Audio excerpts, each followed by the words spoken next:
what that has to do with in terms of performance-wise for these franchises, but I do know this, is that when an owner decides to make the decision to try to definitively aggressively move a franchise to a different market, it's generally because they've run numbers in advance for, who knows, maybe 4 to 5 years out, 7 years out. And if those projections don't add up, and then you also start doing those ground studies where certain markets may have exploded. Like, could you imagine, like, the market in Carolina exploded. It was explosive at one point in time. And the Carolina Panthers were there a few years before that explosion took place. So well, like Peyton Manning buying all his pizza places before weed was legalized. Well, there you go. I mean, you do all I got to take it into the practicality for folks.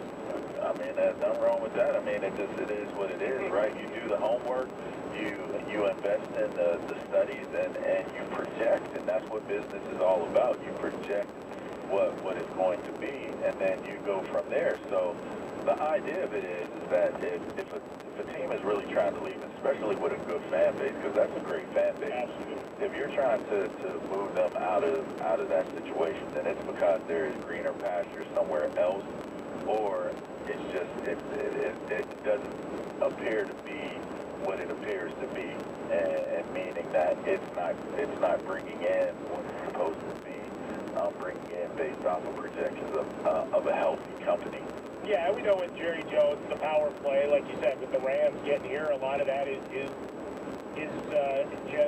Emperor Palpatine finger kind of saying this is the way it should work, because recognizing the Los Angeles market, the revenue to be gleaned from that, the building. I get to go visit SoFi next Sunday. I tried to rally you, but you got to get up too early, I think, to go watch football. Doesn't mean I'm not going to keep banging on that door over the course of the week, buddy. You want to know the honest to goodness truth?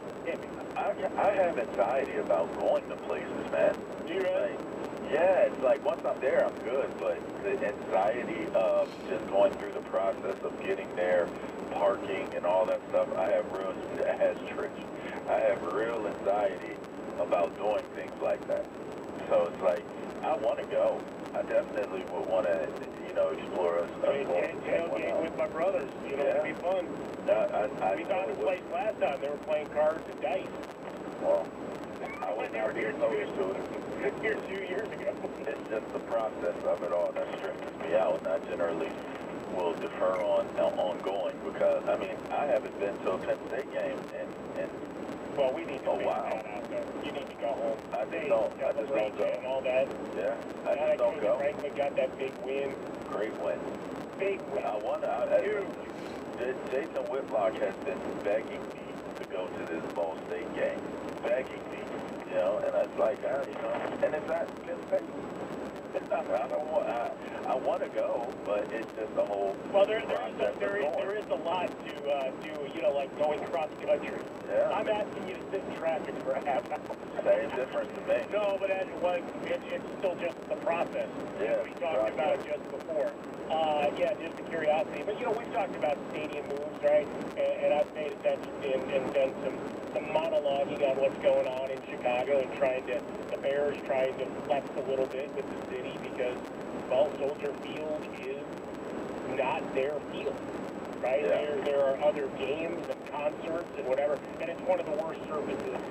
Every informal poll of players and team executives, it ranks in the bottom 3 every year because you've basically got holes all over the field that are impactful because you'll have a high school football game on Friday night, a soccer game or a concert on Saturday, and a Bears home game on Sunday at noon.